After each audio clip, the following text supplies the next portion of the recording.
वैसे स्वामी विवेकानंद भी थे। शुरुआत में आपको पता ही, वे स्वामी रामकृष्ण परमहंस के संपर्क में आए थे। शुरुआत में बहुत मेधावी छात्र थे और उस समय उन्होंने ग्रेजुएशन किया था, फिर भी उनको जॉब नहीं मिलती थी। किसी ने बताया स्वामी रामकृष्ण परमहंस के बारे में, वहाँ उनसे मिलकर काफ़ी प्रभावित हुए उनकी ऊर्जा से, उनके शिष्य बने। फिर उस विद्या को जितनी गहराई से स्वामी विवेकानंद ने सीखी या ली, उतनी गहराई से किसी ने नहीं ली। इसलिए वे अग्र बने, उनके सभी शिष्यों में सबसे अग्र बने। और वही विश्व में जाकर उन्होंने सनातन धर्म बोलो, वैदिक वेदांत धर्म बोलो, अमेरिका में जाके उसका प्रचार प्रसार किया। फिर वहां से आए, फिर रिकॉग्निशन इंडिया में हुआ। लास्ट के समय में अस्वस्थ भी थे, उन्होंने कुछ किताबें भी लिखी। उनमें जितने भी वचन हैं बहुत मैच्योर्ड हैं। कोई भी जो गुरु होता है, अगर उनको सीखना है, सुनना है, तो उनके सबसे लास्ट वाले प्रवचन सुनो, या जो लास्ट की जो बुक्स होती है, जब बहुत मैच्योर हो जाते हैं, उस समय की किताब उनकी पढ़नी चाहिए। शुरू की किताब पढ़ने से आपको मिलेगा, पता चलेगा कि शुरुआत कैसी होती है, लेकिन बाद में तो उनके जो लास्ट की जो किताब है उनमें ये लिखा हुआ है। उन्होंने बताया है कि अब तक मैंने अपने जीवन में ये देखा है कि अगर मुझे फिर से छात्र बनने का मौका मिला तो मैं केवल एक ही काम करूंगा, और वो अपना कॉन्सेंट्रेशन डेवलप करूंगा, एकाग्रता बढ़ाऊंगा। उनके सभी महत्वपूर्ण वचनों में से एक वचन ये है। उन्होंने बहुत सारे महत्वपूर्ण वचन के लास्ट में उनमें से एक है।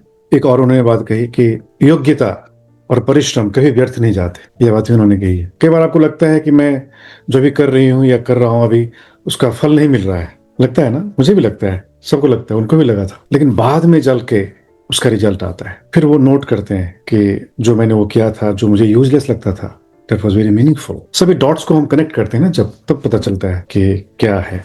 Everything is meaningful, what you think is useless, everything is meaningful. जो आपको जो कोई बीमारी भी होती है उसका भी अर्थ होता है, हम बीमार भी पड़ते हैं, उसका भी अर्थ होता है। वो भी एक मैसेज देता है आपको, जिसके अंदर बहुत ज्यादा ऊर्जा होती है ना, और उस ऊर्जा को जो मैनेज नहीं कर पाता वो ज्यादा बीमार पड़ जाते हैं। पता है आपको, अगर आपके भीतर बहुत ऊर्जा है, अगर उस ऊर्जा को मैनेज नहीं करोगे तो वो ऊर्जा आपको बीमार कर देगी। आप बहुत तेज हो, राइट, आप बहुत ब्रिलियंट हो, सुपर इंटेलिजेंट हो, और आपको जबरदस्ती कोई बोले कि डल काम करो, ऐसे काम करो जो आपके इंटेलिजेंस को एक्सेप्ट नहीं है, तो आप बीमार पड़ जाओगे। आपका ब्रेन बीमार पड़ जाएगा, माइंड बीमार पड़ जाएगा। और आध्यात्मिक शब्द में, आध्यात्मिक भाषा में, जो मंक बनने के लिए पैदा होता है, अर्थात जो पूरे विश्व के कल्याण के लिए पैदा होता है, उसको जबरदस्ती शादी करा दी जाए, गृहस्थ में ले आया जाए जबरदस्ती, तो उसकी ऊर्जा बहुत डिस्ट्रक्टिव हो जाती है। Because that guy, that person, whether man और woman, was born to do massive work, global work, लेकिन उसको एक छोटे से परिवार में बांध दिया। हालांकि वहां भी वो इंटेलिजेंस काम करेगा, लेकिन वो छोटे स्तर पे, छोटे दायरे में ही करेगा। तो first of all we have to recognise who am आई,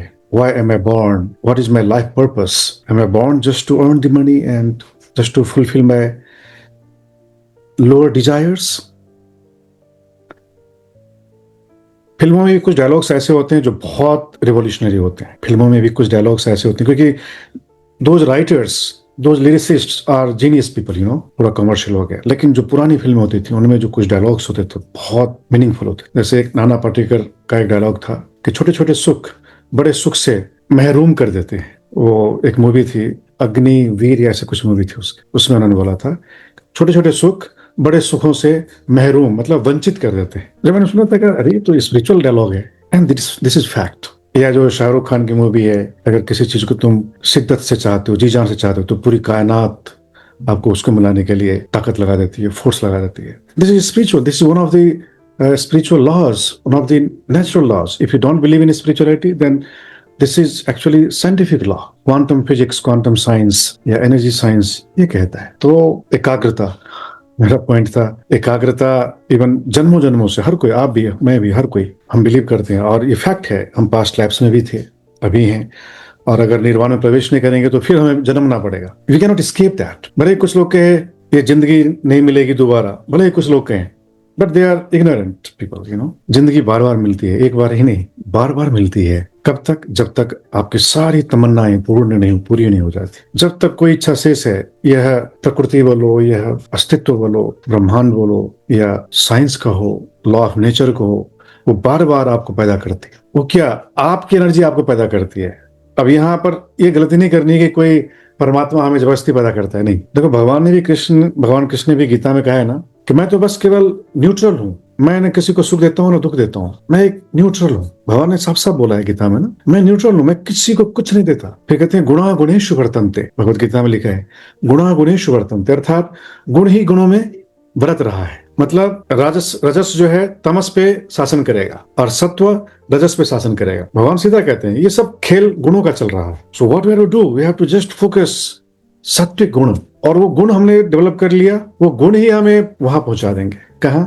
जहां हमें होना चाहिए। कहा होना चाहिए? हेवनली लाइफ में, रिचर लाइफ में नहीं, पुअर लाइफ में नहीं, जिल्लत किल्लत दुख भरे लाइफ में नहीं, एक बहुत ही सुखपूर्ण जीवन। क्या? सत्व। और भगवान ने बहुत वर्णन किया है भगवत गीता में, और सबको उन्होंने गुणत्रय विभाग, एक है ना अध्याय है भगवत गीता में गुणत्रय विभाग, एक अध्याय ही उन्होंने डेडिकेट किया है कि सब कुछ 3 गुण में विभक्त है, गुणत्रय, सत्व रजस तमस। उन्होंने कहा तपस्या भी 3 रूप में है, सात्विक तपस, राजसिक और तामसिक। भगवान ने भोजन को भी 3 भागों में विभक्त कर दिया, तपस्या को भी, साधना को भी, जीवन को भी, हर चीज को उन्होंने, पूरे अस्तित्व को 3 भागों में उन्होंने कैटेगराइज कर दिया। भगवान कहते हैं कि जहां पर जो एक योगी होता है, जहां पर एक बहुत ही फोकस्ड माइंडेड जो व्यक्ति होते हैं, सुपर ब्रिलियंट लोग जो होते हैं, जहां पर वे जाग रहे होते हैं, वहां पे आम जन सो रहे होते हैं, उनका दिमाग ही काम नहीं करता। जहां पर ब्रिलियंट लोगों का काम करता है, वहां पर जो डल लोग होते हैं वो सोच भी नहीं सकते, they can not imagine even. भगवान कहते हैं जहां पर ये लोग जाग रहे होते हैं, कौन? जो मीडियोकर लोग या जो बेस लोग, जहां पर वे जाग रहे होते हैं, जहां पर वे